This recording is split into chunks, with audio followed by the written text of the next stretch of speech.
नमस्कार, स्वागत है आपका संसद टीवी पर। मैं हूं मनोज वर्मा और आप देख रहे हैं हमारा खास कार्यक्रम मुद्दा आपका। आज हम बात करेंगे चिकित्सा क्षेत्र में बड़े बदलाव की। इस मुद्दे पर बात इसलिए करेंगे क्योंकि केंद्रीय स्वास्थ्य मंत्री डॉक्टर मनसुख मांडविया का कहना है कि पिछले 8 सालों में चिकित्सा क्षेत्र में बड़े बदलाव हुए हैं। खासतौर से अगर चिकित्सा शिक्षा की बात की जाए, इस क्षेत्र में बड़े बदलाव हुए हैं। एमबीबीएस और पीजी सीटों में भारी बढ़ोतरी हुई है। हिंदी में चिकित्सा शिक्षा की शुरुआत हुई है। नए मेडिकल कॉलेज देश में खुले हैं। राष्ट्रीय चिकित्सा आयोग का गठन हुआ है। सरकार ने लोगों को सस्ती और बेहतर स्वास्थ्य सेवाएं उपलब्ध कराने के लिए कई कल्याणकारी योजनाएं शुरू की हैं। ये बात ठीक है कि सरकार ने स्वास्थ्य की दृष्टि से कई अहम फैसले किए हैं, लेकिन सरकार के फैसलों की दशा दिशा कैसी है, सरकार के फैसलों का क्या असर हुआ है और भविष्य में क्या होगा, इसे जानना समझना जरूरी है। चर्चा करने के लिए खास मेहमान मेरे साथ जुड़े हुए हैं। हमारे साथ डॉक्टर के मदन गोपाल जी जुड़े हुए हैं। मदन गोपाल जी, आपका स्वागत है। मदन गोपाल जी वरिष्ठ सलाहकार हैं स्वास्थ्य क्षेत्र, जो नीति आयोग का है। और साथ ही हम बात करेंगे भारत सरकार की पूर्व स्वास्थ्य सचिव प्रीति सूदन जी से। प्रीति जी, आपका भी स्वागत है। और हमारे साथ जुड़े हुए हैं LHMC के प्रोफेसर मेडिसिन विभाग डॉक्टर अनिल गुट्टू जी। अनिल जी, आपका भी स्वागत है। निदेशक हैं आप। आपसे भी हम समझने की कोशिश करेंगे कि जो चिकित्सा शिक्षा के क्षेत्र में बदलाव हो रहे हैं उसके क्या मायने हैं। लेकिन शुरुआत मदन गोपाल जी मैं आपसे करूंगा। जैसा कि केंद्रीय स्वास्थ्य मंत्री जी ने कहा कि पिछले 8 सालों में जो चिकित्सा शिक्षा है, यानी मेडिकल एजुकेशन के क्षेत्र में जो कई अहम फैसले लिए गए हैं, ये फैसले क्यों जरूरी थे और आप कैसे देखते हैं कि इनका असर अभी हमें कैसा देखने को मिल रहा है, जमीन पे क्या हो रहा है और आने वाले समय में इसके क्या असर होंगे? धन्यवाद मनोज जी। ये बहुत महत्वपूर्ण प्रश्न है आज की परिप्रेक्ष्य में, जी। क्योंकि आप पिछले कुछ समय से देखेंगे, जब से ये मेडिकल काउंसिल और जो हमारा पहला जो मेडिकल कॉलेज स्टार्ट हुआ था 18वीं सदी में, उसके बाद से आज की डेट में आप देखेंगे तो करीब करीब 600 मेडिकल कॉलेज हो गए। ये जर्नी इतनी आसान नहीं रही थी। तो पिछले 8 साल में जो प्रगति हुई है, जैसे आप देखेंगे विश्व स्वास्थ्य संगठन जो अनुमान बताता है कि एक डॉक्टर 1000 की आबादी पे होना चाहिए। जी। जब 2014 की बात करें, उस समय ये अनुपात जो था 0.5-0.7% था। 0.5-0.7 पर 1000 पॉपुलेशन। जी। तो मतलब काफी कम था। और जैसे जैसे हमारी आबादी बढ़ रही है, अगर आप देखेंगे, जो आपका जो भारतीय चिकित्सा परिषद या भारतीय चिकित्सा आयोग जो अभी बना है, नेशनल राष्ट्रीय चिकित्सा आयोग जो बना है, उसका रजिस्टर देखेंगे तो लगभग 14 से 15 लाख का डॉक्टर्स पंजीकृत है उसमें। उसमें अगर एक्टिव जो है, जो अभी कार्यरत होंगे, करीब 60% होंगे। अगर आप देखेंगे 60% देखेंगे तो अनुपात और कम हो जाता है। तो इसके लिए हमें जो डॉक्टर्स की संख्या है, जब 2013-14 में स्टार्ट हुआ था, जब बात करे थे हम, तो उस समय जरूरत बहुत थी। अगर आपको 2025 तक के जो हम लोग कटिबद्ध है यूनिवर्सल हेल्थ कवर और जो सस्टेनेबल डेवलपमेंट गोल्स है, उसमें लिए काफी काम करने की आवश्यकता थी। तो उसमें तो संख्या बहुत तेजी से बढ़नी थी। और जो मेडिकल क्षेत्र थे उस समय, तो प्राइवेट और गवर्नमेंट के बीच में आप देखेंगे तो कुछ प्राइवेट में थे, प्राइवेट में ज्यादा अस्पताल वो कॉलेजेस थे और गवर्नमेंट में कम थे। जी। तो काफी नीतियां सरकार ने बदली। जो उसमें भारतीय चिकित्सा परिषद था, उसमें काफी समस्याएं थी, भ्रष्टाचार की भी काफी शिकायतें थी। तो उसके बाद एक जो नया बदलाव आया है, तो राष्ट्रीय जो आपका जो नेशनल मेडिकल कमीशन बनाया गया। तो साथ साथ में बहुत सारी योजनाएं भी बनाई गई हैं। आप देखेंगे जो एक बहुत प्रमुख योजना थी सरकार की, कैसे ये हमें ये एड्रेस करना है, जो विश्व स्वास्थ्य संगठन का जो 1:1000 का रेशो है, उस तरफ पहुंचने के लिए आपको अंडर ग्रेजुएट सीट्स की जरूरत थी, पोस्ट ग्रेजुएट भी बढ़ाने थे। अगर आप हम लोग देखेंगे उस समय जो रेशो था 0.7 था, तो करीब 30,000 आपके सीट्स रहते थे। अब वो बढ़कर करीब करीब 90,000 हो गए हैं। जी। लेकिन समय के हिसाब से इसकी संख्या करीब करीब 1.4 लाख तक के जानी है। तो उसकी तरफ प्रयास होने हैं।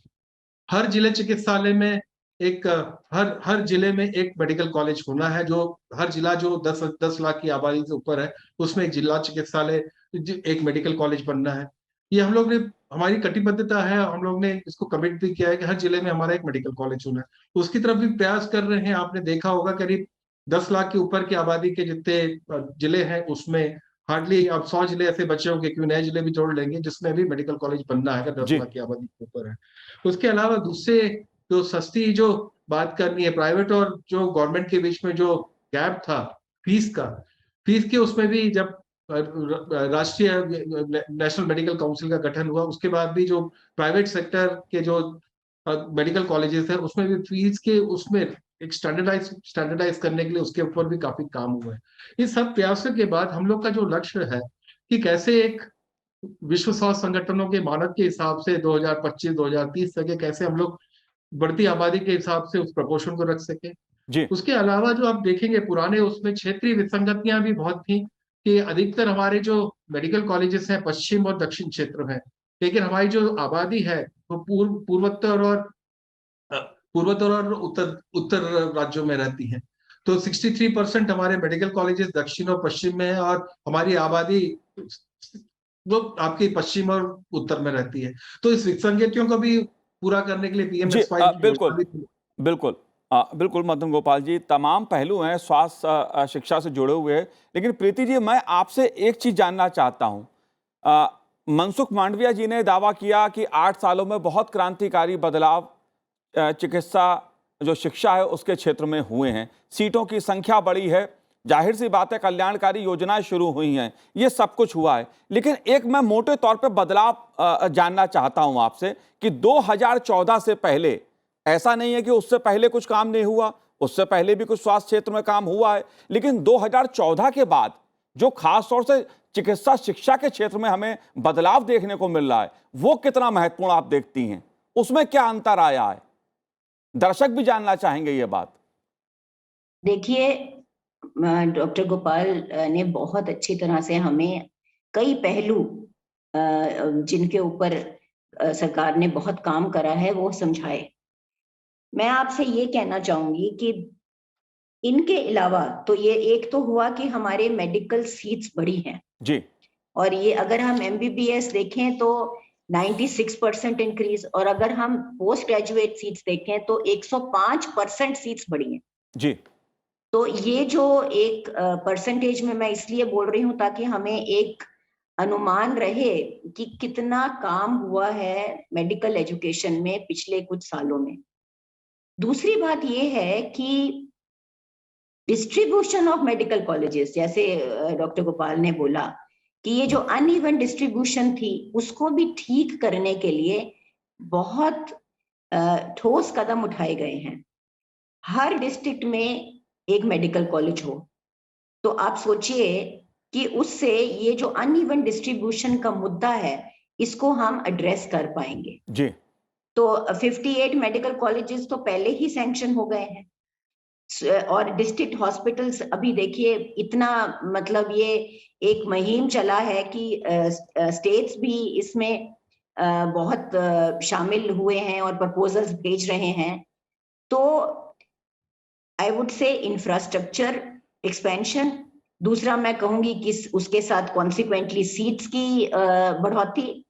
तीसरी बात मैं ये कहूंगी कि there are changes in the curriculum also, मतलब शिक्षा के जो करिकुलम है उसमें भी बहुत ही महत्वपूर्ण और जरूरी चेंजेस लाए गए हैं। क्योंकि अगर हम मेडिकल एजुकेशन की बात करते हैं तो हम क्या पढ़ा रहे हैं वो मुद्दा भी बहुत इंपॉर्टेंट जी है।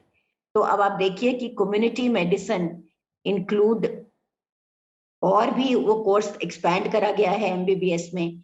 और जो डिस्ट्रिक्ट रेजिडेंसी प्रोग्राम है वो स्टूडेंट्स के लिए इंट्रोड्यूस करा गया है, ताकि स्टूडेंट्स को ये पता चले कि भाई रूरल एरियाज में कैसे काम होता है, वो भी अपने जमीन से जुड़े, वो भी अपना देखें कि एक्चुअली मेडिकल अटेंशन या मेडिकल केयर की जरूरत कहाँ है, कैसे है, क्या जरूरी है। तो मैं सोचती हूँ कि infrastructure increase, seat increase, medical colleges increase के अलावा ये जी जो करिकुलम में चेंजेस हुए हैं ये भी बहुत जरूरी है। जी बिल्कुल। अगर मेडिकल कॉलेज की मैं बात करूं, एक आंकड़े के साथ ये समझा जा सकता है कि देश में किस तेजी के साथ खास तौर से जो स्वास्थ्य चिकित्सा शिक्षा है उसके क्षेत्र में किस तरह बदलाव हुआ है। मसलन भारत में 2014 में सीमित संख्या में 387 मेडिकल कॉलेज थे, जो आज 2022 में 648 मेडिकल कॉलेज हैं। एक बड़ा बदलाव ये दिखाता है कि चिकित्सा शिक्षा के क्षेत्र में एक बड़ा बदलाव देखने को हमें मिला है। लेकिन डॉक्टर अनिल, मैं आपसे एक बात और जानना चाहता हूं, क्योंकि एक अच्छी शुरुआत मैं इसलिए कह रहा हूं कि क्या कभी जो चिकित्सा शिक्षा है वो हिंदी में शुरुआत उसकी हो पाएगी, ऐसा सवाल उठता था। लेकिन मध्य प्रदेश से इसकी शुरुआत हुई। इस बदलाव को आप कैसे देखते हैं? यह कितना सकारात्मक बदलाव है? इसके क्या असर होंगे? तो जो शिक्षा है जी, मेडिकल एजुकेशन ही नहीं, कोई भी शिक्षा, प्राथमिक, सेकेंडरी, जो हमारा ब्रेन है, जो हमारी समझने की क्षमता है ब्रेन में, वो हमेशा लर्निंग या एजुकेशन उस मोड से अंदर ज्यादा लेती है जिसमें वो पैदाइशी रूप से जिस भाषा में, जिस लैंग्वेज में उसने बोलना समझना सीखा है। जी, तो वो मतलब बात आती है आपकी प्राथमिक लैंग्वेज, प्राथमिक भाषा बोलने की क्या है। तो अगर हम उसमें आदान प्रदान करें शिक्षा का, चाहे प्राइमरी चाहे हायर, तो हमेशा इनटेक, कॉग्निशन जिसको हम बोलते हैं, वो ज्यादा होता है। और दूसरा, जो हम जैसे प्रिस्क्रिप्शन लिखते हैं, जी, अब मैं अपने इंग्लिश में प्रिस्क्रिप्शन लिख देता हूँ, tablet so and so, TDS, QID, OD × 7, जो भी है वो मैं दे देता हूँ मरीज को। उसका कोई मतलब ही नहीं बनता जब तक वो मरीज उसको पढ़कर, समझकर, उसको अपने बिहेवियर में बदल ना ले, समझ ही नहीं पाए तो क्या फायदा। तो जो भाषा है, जो लैंग्वेज है, जिसके माध्यम से एजुकेशन दी जाती है, वो हमेशा बेस्ट रहती है कि जो भी रीजनल लैंग्वेज है, हिंदी है, उसमें दी जाए। दूसरा, क्योंकि इंडियन मेडिकल ग्रेजुएट बनाना हमारे शिक्षा की जो पॉलिसी है, उसका मूल उद्देश्य ये है कि हमें एक इंडियन मेडिकल ग्रेजुएट बनाकर समाज को देना है। जी, उसकी जो मूल परिभाषा वो यह है कि इंडियन मेडिकल ग्रेजुएट वो होएगा जो कि सीधी तरह जुड़ा रहे काम, सीधी तरह जुड़ा रहे अपने समुदाय, कम्युनिटी से, कम्युनिटी के जितने भी नीड्स हैं, जो कम्युनिटी की मेडिकल प्रॉब्लम्स है, हेल्थ इश्यूज हैं, उनसे जुड़ा रहे और उनसे सीधा कम्युनिकेट कर सके, यानी उनसे आदान प्रदान, बातचीत कर सके। तो उस माध्यम, उस परिप्रेक्ष्य, उस संदर्भ से भी भाषा में जो भी लोकल लैंग्वेज है और हिंदी मीडियम है, उससे जुड़ा रहना ज्यादा ठीक रहेगा। इसके अलावा जो दूसरा मुख्य मूल लक्ष्य है हमारे इंडियन मेडिकल ग्रेजुएट बनाने का, वो है कि वो विश्व में जो भी इस वक्त बदलाव आ रहे हैं, टेक्निकल और सोशल और पब्लिक हेल्थ में, विश्व भर में, उससे भी जुड़ा रहना है हमें। इंडियन मेडिकल ग्रेजुएट जो प्रैक्टिस में जाता है कम्युनिटी में, अब उससे जोड़ने के लिए इंग्लिश भी चाहिए। जी, तो घूम फिर के बात आती है कि जहां की एक लेवल पे तो माध्यम होना चाहिए रीजनल लैंग्वेज हिंदी जी, भाषा में, और दूसरा उसको विश्व भर से जुड़े रहने के लिए भी, वो भी हमारा उद्देश्य है, इंग्लिश भी चाहिए। तो दोनों, मरीज से जुड़े रहने के लिए, कम्युनिटी से जुड़े रहने के लिए हमें अपनी लोकल लैंग्वेज हिंदी चाहिए, जी, और विश्व भर में अपनी प्राथमिकता, अपनी एक रेलेवेंस बनाए रखने के लिए हमें इंग्लिश से भी जुड़ा रहना चाहिए। सो दोनों लैंग्वेजेस का रोल है इस एजुकेशन पॉलिसी में, और जी, रीजनल लैंग्वेजेस का भी रोल है। जी, बिल्कुल। लेकिन डॉक्टर अनिल, मैं आपसे एक सवाल और जानना चाहता हूं, इसका उत्तर आपसे जरूर चाहूंगा मैं, क्योंकि भारतीय चिकित्सा परिषद की जब हम बात करते हैं तो इसको लेकर जो भ्रष्टाचार के सवाल उठते थे, और उसके बाद में सरकार ने राष्ट्रीय चिकित्सा आयोग बनाया है। आप इस बदलाव को कैसे देखते हैं? क्योंकि मेडिकल कॉलेज के नाम पे, सीटों की खरीद फरोख्त के नाम पे जो भ्रष्टाचार होता है, आम जनता उससे दो चार होती है, शिक्षा जगत में तमाम तरह के सवाल उठते हैं। आपको लगता है इस पे अंकुश लगेगा या अंकुश लगा है? क्या असर होगा इस बदलाव का? भ्रष्टाचार को अगर हम मूल रूप से देखें, तो कोई भी भ्रष्टाचार मेडिकल में है या कोई भी सामाजिक, जहां भी सामाजिक एक गवर्नमेंट का संपर्क होता है समाज से, उस बाउंड्री पर भ्रष्टाचार होता है। अब कोई भी होए, उसको रोकने के लिए या कम करने के लिए सिर्फ दो ही साधन हैं। उस सिस्टम, जो भी सिस्टम में हम काम कर रहे हैं, उसको ट्रांसपेरेंट बनाया जाए, जो भी हो रहा है वो सबको दिखे, और दिखता रहे। और दूसरा अकाउंटेबिलिटी, कि अगर मैं एक डॉक्टर या मेडिकल एजुकेटर अपने स्टूडेंट्स को या मरीजों को देख रहा हूं तो मेरी जिम्मेवारी सबके प्रति होनी चाहिए। समाज को यह अधिकार होना चाहिए कि वो मुझसे पूछ लें, आप क्या कर रहे हैं हमें बताइए, या ये क्यों नहीं हुआ हमें बताइए। अकाउंटेबिलिटी, सो ट्रांसपेरेंसी और अकाउंटेबिलिटी अगर सिस्टम में इंटीग्रेट कर दी जाए तो वो कोई भी सिस्टम क्यों ना होए, भ्रष्टाचार कम हो जाएगा। बिल्कुल तो नहीं जाएगा जीरो, कहीं भी नहीं जाता है, कम बहुत हो जाएगा, उसी से बहुत फर्क पड़ेगा। तो नेशनल मेडिकल काउंसिल बनाने से, कमीशन बनाने से ट्रांसपेरेंसी के प्रोसेसेस और अकाउंटेबिलिटी के प्रोसेसेस हम तक पहुंच गए हैं, पहुंच रहे हैं। वो ही कम करेगा इस भ्रष्टाचार को। जैसे एक कॉमन एंट्रेंस एग्जाम हो गया है नीट, और अब होने जा रहा है एक कॉमन आउटकम एग्जाम भी, जहां की नेक्स्ट जिसको बोलते हैं नेशनल एग्जिट एग्जाम। तो एंट्री और एग्जिट यानी अंदर आना सिस्टम के और बाहर निकलना, दोनों एक ऑब्जेक्टिव, अकाउंटेबल, ट्रांसपेरेंट और नेशन वाइड एक ही एकीकृत सिस्टम बन गए हैं और एक ही सिस्टम में ले लिए गए हैं। तो ये इनपुट आउटपुट का जोड़ लेना ट्रांसपेरेंसी को अपने आप बढ़ावा देगा और अकाउंटेबिलिटी इसमें आएगी। लोग सवाल करेंगे कि आपका ये क्यों है, वो क्यों नहीं हुआ। तो मेरा ख्याल से ये दो ही चीजें हैं जो कि आ रही हैं और उससे फर्क पड़ेगा। जी, बिल्कुल मदन गोपाल जी, मैं आपसे भी इस पहलू को समझना चाहूंगा, क्योंकि जब हम बात सस्ती और अच्छी चिकित्सा की करते हैं, जाहिर सी बात है जब डॉक्टरों को अच्छे मौके मिलेंगे पढ़ने लिखने के तो देश को अच्छे डॉक्टर्स मिलेंगे। लेकिन सवाल वही आता है भ्रष्टाचार का। मेडिकल कॉलेज के नाम पे जो भ्रष्टाचार होता था, महंगी जिस तरह से चिकित्सा शिक्षा रही है देश में, उसको लेकर तमाम सवाल उठते रहे हैं। भारतीय चिकित्सा परिषद के मामले में कहा जाता था कि यह भ्रष्टाचार का अड्डा बन गया है। सरकार ने एक बड़ा बदलाव किया, राष्ट्रीय चिकित्सा आयोग बनाया।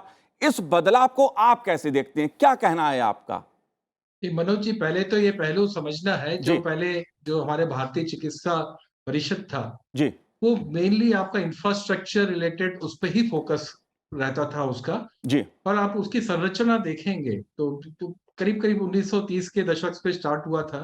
पर अभी जब देखा आपने तो काफी बदलाव की आवश्यकता थी। जो जी। डायनेमिसिटी होनी चाहिए कि एजुकेशन के रिक्वायरमेंट के हिसाब से जो बदलाव होने चाहिए, वो नहीं हो पा रहे थे। दूसरा, जो क्योंकि इतने दिन से उसका आप स्ट्रक्चर देखेंगे, करीब 100 प्लस मेंबर्स होते थे, इलेक्टेड मेंबर्स होते थे। जी। और जो डिसीजन मेकिंग कैपेसिटी होती थी उनकी, अगर 100 में से अगर 13 मेंबर भी अगर आ जाएं उसमें, तो डिसीजन हो जाता था। तो उतनी स्पष्टता, उतनी क्लैरिटी, ट्रांसपेरेंसी थी नहीं डिसीजन मेकिंग प्रोसेस में। काफी ओपेसिटी आ गई थी। जी। आगे आप देखेंगे एनएमसी जो अभी बना है, जिसमें 25 सदस्य हैं, जी। 25 में से 13 का होना अनिवार्य है। दैट मीन्स 50% से ऊपर जब तक के कोई आएंगे नहीं, डिसीजन नहीं होगा। उसके अलावा 4 बोर्ड हैं इसमें एनएमसी में। एक तो आपका अंडर ग्रेजुएट के लिए है, पोस्ट ग्रेजुएट के लिए, असेसमेंट है उसके लिए, एथिक्स के लिए है। ये 4 बोर्ड से सब वो है। उसका जो एडवाइजरी जो है, उसमें भी आपके वो आ सकते हैं। पहले क्या होता था कि आप री इलेक्टेड या री नॉमिनेट हो सकते थे आपके जी। परिषद में, लेकिन इसमें अगर एक बार आप सदस्य बन गए हैं तो अभी आप री नॉमिनेट नहीं हो सकते। उसके अलावा अपार्ट फ्रॉम इंफ्रास्ट्रक्चर, इस पे आपने काफी फोकस किया हुआ है। जैसे डॉक्टर अनिल जी ने बताया कि आपका जो बहुत बड़ा बदलाव आया है, आपका ये जो नीट परीक्षा है, जो जी। कॉमन परीक्षा जो हो गई, जिसके कारण क्या है कि एक देश, एक परीक्षा, एक योग्यता प्रणाली और एक सामान्य काउंसलिंग प्रणाली। इसके कारण क्या हो गया, पहले जो प्राइवेट सेक्टर में जो एक लीवे था, एक ग्रे एरिया पड़ता था वहां पे, जिसमें हर प्राइवेट कॉलेज अपने हिसाब से मेरिट लिस्ट बनाता था। अब एक सिंगल काउंसलिंग के कारण जी। प्राइवेट प्राइवेट प्राइवेट अस्पताल में, प्राइवेट कॉलेजेस में, सब जगह, इवन डीम्ड यूनिवर्सिटीज में आप सेंट्रल काउंसलिंग की मदद से सीट आवंटित होता है और बहुत पारदर्शिता आ गई है। दूसरा, अभी एक जो नया जो बदलाव आएगा, वो एक कॉमन निकासी टेस्ट, ताकि आप कहीं से भी पढ़े। अभी एक जो साधारण धारणा है कि आपने पूर्व क्षेत्र से पढ़ा या उत्तर क्षेत्र से पढ़ा, दक्षिण में पढ़ा है, तो स्टैंडर्ड नहीं है, यहाँ का डॉक्टर अच्छा, वहां का डॉक्टर अच्छा है। लेकिन अगर एक ही प्रणाली होगी, अगर एक ही टेस्ट होगा सबके निकासी का, तो एक स्टैंडर्ड सेट होगा कि एक मिनिमम लेवल ऑफ उसकी अचीवमेंट होगी, स्किल डेवलपमेंट होगा। एक आपका एक कॉम्पिटेंसी बेस्ड कुरिकुलम बनाया, जैसे मैडम प्रीति जी ने बताया था कि कुरिकुलम पे भी फोकस किया गया। एक कॉम्पिटेंसी बेस्ड कुरिकुलम भी आया है और पहले साल से ही आपको कॉम्पिटेंसी बेस्ड कुरिकुलम की तरफ अग्रसर कर दिया गया छात्रों को। ये सभी काफी बदलाव है। क्योंकि भ्रष्टाचार वाली बात है, वो धीरे धीरे जब आप सिस्टम्स को बनाएंगे, टेक्नोलॉजी का जी। इस्तेमाल करेंगे, तो धीरे धीरे ये सब चीजें अपने आप ही कम होती चली जाएगी। जी तो आपने एक उदाहरण तो देख ही लिया, डिसीजन अब बहुत पारदर्शी हो गए हैं। जी 50% मेंबर्स की सहमति की आवश्यकता है। जी पहले 13 मेंबर होते थे, वो डिसाइड कर लेते थे। अब कम से कम आपके 50% मेंबर्स की आवश्यकता होती है डिसीजन लेने की। ये बहुत बड़ा बदलाव है। जी 4 बोर्ड हैं, सब इंडिपेंडेंट है, सबके एक अध्यक्ष हैं और सब अपने हिसाब से डिसीजन ले सकते हैं। ये काफी पारदर्शिता आई है और आने वाले समय में आप देखेंगे, जैसे मेडिकल एजुकेशन हम लोग जो बात कर रहे हैं, सीट्स तो बढ़ रही हैं। अब ये कोशिश कर रहे हैं कि जो जितने भी बेड उपलब्ध हैं डिस्ट्रिक्ट अस्पताल को, जैसे मैडम ने बताया कि रेसिडेंसी प्रोग्राम है ताकि उनको एक्सपोजर मिल सके। डिस्ट्रिक्ट अस्पताल को आप मेडिकल कॉलेज की तरफ ले जाए। हर डिस्ट्रिक्ट अस्पताल का जो बेड उपलब्ध है उसको पीजी ट्रेनिंग के लिए कैसे यूज किया जाए। प्राइवेट सेक्टर में जो बेड उपलब्ध है उनको भी कैसे हम लोग पीजी ट्रेनिंग के जी लिए उपयोग कर सकते बिल्कुल हैं, ताकि बिल्कुल जो अंडर ग्रेजुएट और पोस्ट ग्रेजुएट का जो रेशो है 1:2 का रेशो है, अभी 1:1 का रेशो कैसे बना सके जैसे दूसरे उसमें होता है। जी दूसरा एक और जो प्रमुख चीज थी, जो हम लोग आप देखते हैं आपके पूर्वी यूरोपियन कंट्री, चाइना और दूसरे कंट्रीज में मेडिकल शिक्षा उनकी लोकल भाषा में होती है। लोकल भाषा में उनका कॉग्निजेंस होता है। हमारे क्षेत्र में जैसे आप देखेंगे मेडिकल कॉलेज काफी रूरल एरियाज में, वो अपने भाषा में ज्यादा संवाद करते हैं। इवन आप जैसे आप कोई उत्तर राज्य है आपके, उसमें जाएंगे देखेंगे आप, रूरल एरियाज में जाकर देखें, जो प्रैक्टिस होती है पूरी हिंदी में होती है।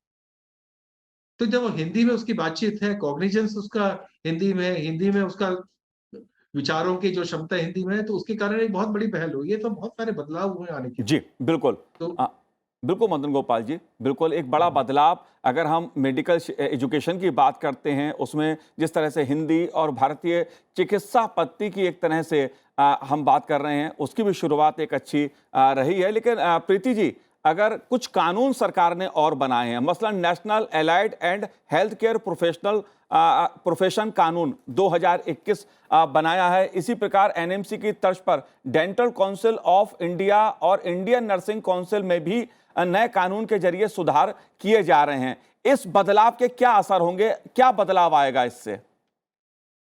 देखिए, हमें समझना है कि जब हम हेल्थ केयर डिस्पेंस करते हैं, जी जब कोई मरीज अगर अस्पताल जाता है या कोई मरीज प्राइमरी हेल्थ केयर सेंटर में जाता है या हमारे हेल्थ एंड वेलनेस सेंटर में जाता है, तो ये एक टीम होती है जो उन्हें देखती है। डॉक्टर डॉक्टर होता है, नर्स होती है, लैब टेक्नीशियन है, साइकेट्रिस्ट की जरूरत है। अब हमारी जैसे पॉपुलेशन एज हो रही है तो जेनेटिक केयर की जरूरत है, पैलेटिव केयर की जरूरत है। तो ये जो बहुत ही जरूरी एक कानून पास किया गया, अलाइड हेल्थ प्रोफेशनल्स एक्ट, और ये अलाइड हेल्थ प्रोफेशनल्स कमीशन जो बना है, एक्चुअली मैं आपको बताना चाहूंगी कि ये 1992 से हम लोग कोशिश कर रहे थे कि ये एक्ट पास हो, मगर इसमें सहमति नहीं होती थी। जी तो इसमें करीब 50 से ज्यादा प्रोफेशंस एक्चुअली जुड़ेंगे, इम्पैक्ट होंगे, उनकी रजिस्ट्री बनेगी। हमें पता चलेगा कि भाई हमारे कौन से साइकेट्रिस्ट हैं, हमारे कहाँ पे जेनेटिक केयर एक्सपर्ट हैं, कहाँ हमारे फिजियोथेरेपिस्ट हैं। तो और इनकी जो शिक्षा है वो भी स्टैंडर्डाइज होगी। अब आप देखिए, उससे उनकी जो उनको वेजेस मिलते हैं या उनकी जो इनकम है, जो उनको जब एम्प्लॉय किया जाता है प्राइवेट केयर में, वो सब एक स्टैंडर्डाइज होगा। तो इसलिए ये जो टीम है, डॉक्टर एंड हिज टीम मैं बोलूंगी, ये सिर्फ हमारी मेडिकल सीट्स नहीं बढ़ी, सिर्फ हमारा इंफ्रास्ट्रक्चर नहीं बढ़ा, बल्कि हर पहलू को देखा गया है। जी हर पहलू पे सोच विचार कर कर वो पहलू कैसे टैकल करें, वो सरकार ने किया है। और मैं तो अपने आप को बहुत खुशनसीब समझती हूँ कि इसमें मेरे को भी पार्टिसिपेट करने का एक मौका मिला। प्रीति जी, तो आगे आप देखिए कुछ सालों में जो जैसे हम हेल्थ केयर डिस्पेंस करते हैं वो बिल्कुल बदल जाएगा। प्रीति जी, एक आखिरी सवाल मेरा आपसे ये है कि क्योंकि कोरोना संक्रमण का जो प्रकोप था वो पूरी दुनिया ने देखा है, भारत में भी उसका असर हुआ, काफ़ी लोग उससे प्रभावित हुए। काफ़ी तकलीफें लोगों को उठानी पड़ी अस्पतालों में। क्या बदलाव, क्या सीख लिए हमने इससे? कुछ सीख ली है, क्योंकि बड़े बदलाव हुए हैं, ये बात ठीक है कि पिछले 7-8 सालों में बहुत क्रांतिकारी परिवर्तन स्वास्थ्य शिक्षा की दृष्टि से बहुत बड़े हुए हैं, लेकिन एक जो कोविड ने कई सवाल खड़े किए, क्या उन सवालों का समाधान जल्द हमें देखने को मिलेगा? हालांकि देश ने बहुत अच्छे से चीजों को संभाला। जी बिल्कुल मिलेगा। 3-4 मुद्दे जी। देखिए। नंबर 1, अब हमने अपनी रिसर्च पे हम बहुत एम्फेसिस दे रहे हैं। एपी भीम आपने पढ़ा होगा, जी एनसीडीसी के सेंटर्स खोल रहे हैं, हर डिस्ट्रिक्ट हॉस्पिटल में लैब खुल रही है, और प्राइमरी हेल्थ केयर बहुत इंपॉर्टेंट है, प्रिवेंटिव और प्रमोटिव हेल्थ केयर बहुत इंपॉर्टेंट है। तो इसके लिए 1,50,000 हेल्थ एंड वेलनेस सेंटर खुल रहे हैं, जहाँ पे एनसीडीसी की स्क्रीनिंग होगी, जहाँ पर हमें डाटा भी मिलेगा कि कौन से हमारे लोग हैं जो वनरेबल हैं, जिनको कोमॉर्बिडिटीज हैं, उनको ज्यादा हमें देखना पड़ेगा। तो आप देखिए कि इंफ्रास्ट्रक्चर के साथ साथ कहाँ पे इंफ्रास्ट्रक्चर को ऑगमेंट करना है, कैसे प्राइमरी हेल्थ केयर भी बहुत जरूरी है, कैसे प्रिवेंटिव और प्रमोटिव हेल्थ केयर जरूरी है, कैसे फिट इंडिया या ईट राइट भी जरूरी है।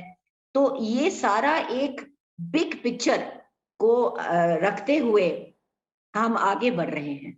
जी बिल्कुल जाहिर सी बात है, पिछले 8 सालों में चिकित्सा शिक्षा के क्षेत्र में जो बदलाव हुए हैं उसके असर दिखने लगे हैं, जमीन पे भी असर दिख रहे हैं। मेडिकल की जो शिक्षा की सीटें हैं वो बढ़ी हैं, नए मेडिकल कॉलेज देश में खुले हैं, तमाम तरह के नए अनुसंधान देश में चिकित्सा के क्षेत्र में हो रहे हैं। आप तीनों ने इस कार्यक्रम में भाग लिया, संसद टीवी से बात की, बहुत बहुत शुक्रिया, बहुत बहुत धन्यवाद आप तीनों का।